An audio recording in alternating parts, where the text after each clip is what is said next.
Hello everyone, कैसे हैं? आशा है अच्छे होंगे। आप देख रहे हैं my YouTube channel Lucknowi gardener. मेरे चैनल पर साथियों आपका बहुत बहुत हार्दिक स्वागत है। आज का टॉपिक है वीडियो का कि एडेनियम प्लांट की केयर अप्रैल के महीने में हम कैसे करें। कुछ बातें हैं जिनका यदि हम ध्यान रखेंगे साथियों तो हमारे प्लांट इस तरह से स्वस्थ होंगे, और स्वस्थ होंगे तो फ्लावरिंग भी इस तरह से करेंगे। आप सभी के कमेंट आते रहते हैं कि मैम आपके एडेनियम का कलेक्शन बहुत ज़्यादा अच्छा है, तो आपके प्लांट भी बहुत अच्छे हैं और प्लांट हेल्दी भी बहुत हैं, फ्लावरिंग भी बहुत आ रहे हैं, कोई ब्यूटीफुल कॉडेक्स भी हैं आपके। तो कोई सीक्रेट, कोई तरीके हम लोगों को भी बताइए, हम क्या कर सकते हैं। तो चलिए फटाफट आपको बता देती हूँ साथियों कि मिट्टी के बारे में। तो इसकी मिट्टी बहुत ही सैंडी होनी चाहिए। सभी को पता है कि ये डेजर्ट रोज़ है, इसको सूखापन पसंद है, तो आप इसकी मिट्टी को सैंडी बनाइए जिसमें सैंड ज़्यादा मात्रा में हो। देखिए कंकड़ के थोड़े टुकड़े भी हैं। सैंड की मात्रा इसमें 80% होनी चाहिए और 20% साथियों इसमें कोई भी कंपोस्ट आप मिला सकते हो। पानी जितना कम रुकेगा, अगर सैंडी सॉइल होगी तो इसमें पानी कम रुकेगा, और कम रुकेगा तो प्लांट बहुत अच्छे से सरवाइव करेगा। तो रेत की मात्रा आपको 80% लेनी है, 20% आपको इसमें कोई भी कंपोस्ट ले लेना है। क्योंकि इसमें कोई पोषक तत्व तो नहीं होते हैं, इसलिए हमें कोई भी जैसे वर्मी कंपोस्ट है या गोबर की खाद मिलानी होती है। गोबर की खाद यदि आप मिला रहे हैं साथियों तो ध्यान रहे कि जो खाद आप मिलाएंगे वो 2 साल पुरानी होनी चाहिए, नई नहीं होनी चाहिए, क्योंकि इसमें फंगस का भी अटैक हो सकता है। तो अब इसका सॉइल आप ऐसे ही बना सकते हो। नंबर 2 पर है साथियों, जब भी कभी आप इसकी सॉइल बनाएं तो उसमें एंटी फंगल पाउडर मिलाना ना भूलें। कहेंगे कि एंटी फंगल मिलाना क्यों ज़रूरी है, तो आपको बता दूं कि कंपोस्ट में अगर कोई फंगस का तत्व हुआ तो रूट राट होने का खतरा रहता है, और इससे कोई एंटी फंगल डाल देने से कोई दिक्कत नहीं आएगी। तो साफ नाम का एक फंगीसाइड पाउडर आता है, वो मिला लें आप 2 चम्मच, और नहीं तो वेवक्सीन भी आता है साथियों। आपके पास अगर कोई भी पाउडर नहीं है तो आप हल्दी पाउडर मिला लीजिए। हल्दी भी बहुत अच्छी एंटी फंगल का काम करता है। अब आपको करना क्या है, 1 लीटर पानी में 1 चम्मच पाउडर मिलाकर सारे प्लांट पर आप स्प्रे भी करिए। पत्तों पर, टहनियों पर, सब पर इसका छिड़काव ज़रूर करें। और जड़ों की सॉइल में भी साथियों 15 दिन में, हफ्ते 10 दिन में एक बार एंटी फंगल पाउडर ज़रूर डालना चाहिए। आप सूखा डाल दीजिए चाहे पानी में मिलाकर डाल दीजिए, बहुत ज़रूरी है एंटी फंगल का इस्तेमाल। अब एडेनियम प्लांट में एक ही खतरा रहता है साथियों, वो होता है रूट राट।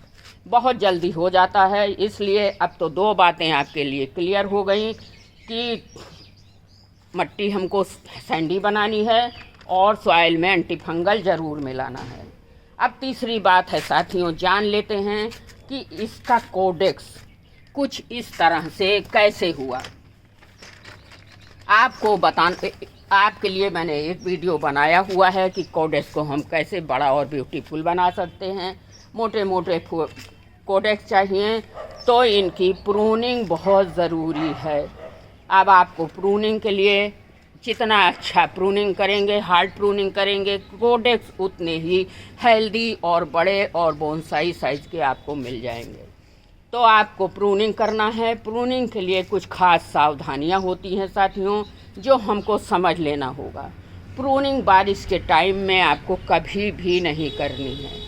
हम सभी अपने प्लांटों की, सारे प्लांटों की, जैसे गुड़हल है, बेला है, चमेली है, बागुनबेलिया है, इन सब की प्रूनिंग तो हम लोग बारिश के दिनों में कर लेते हैं और उसमें फुटाव भी बहुत जल्दी आ जाते हैं।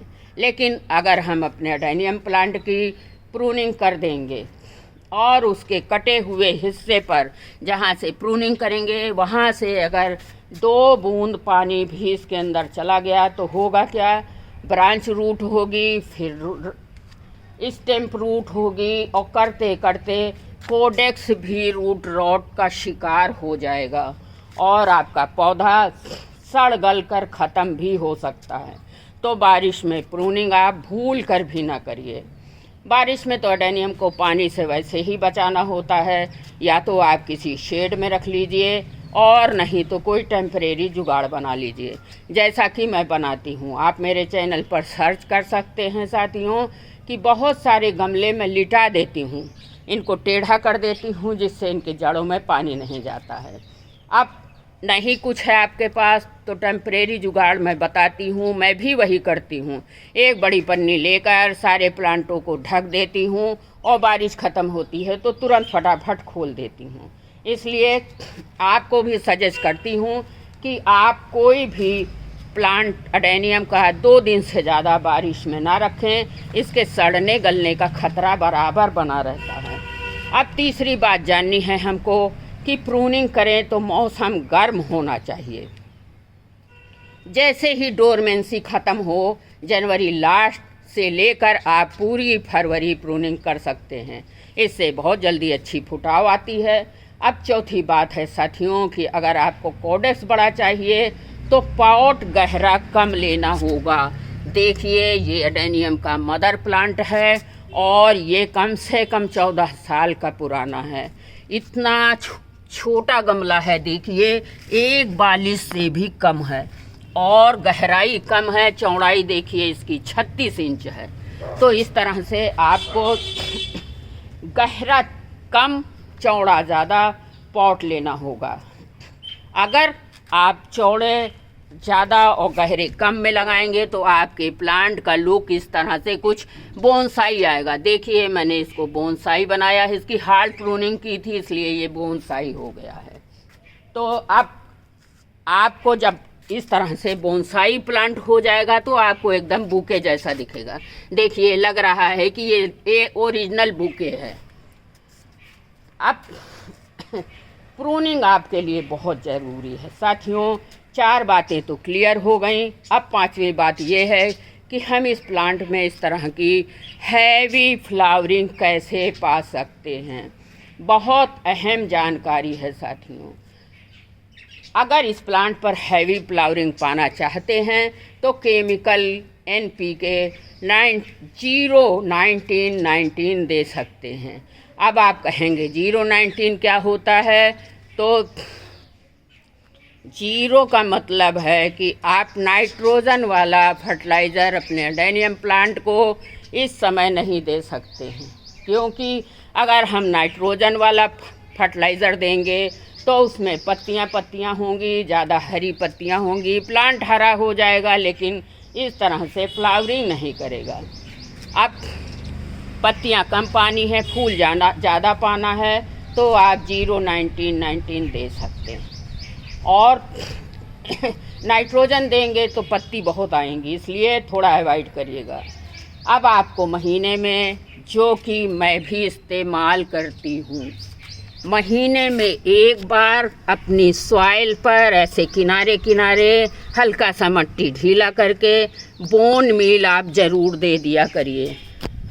अब बताना चाहूँगी कि मैंने रिपोर्टिंग जब की फरवरी के महीने में तो इसकी सॉइल में 2 चम्मच बोन मील मिला लिया था। अब बोन मील का परिणाम आपके सामने है साथियों। फ्लावरिंग अच्छी करेगा। फास्फोरस और कैल्शियम रिच फर्टिलाइज़र होता है। ये प्लांट की ग्रोथ को भी अच्छा करता है, इसकी इम्यूनिटी को भी स्ट्रॉन्ग बनाता है। और जैसा कि फ्लावरिंग आपके सामने है साथियों, इसमें सारे तत्व पाए जाते हैं जिससे कि इसमें फ्लावरिंग भी बहुत अच्छी होती है।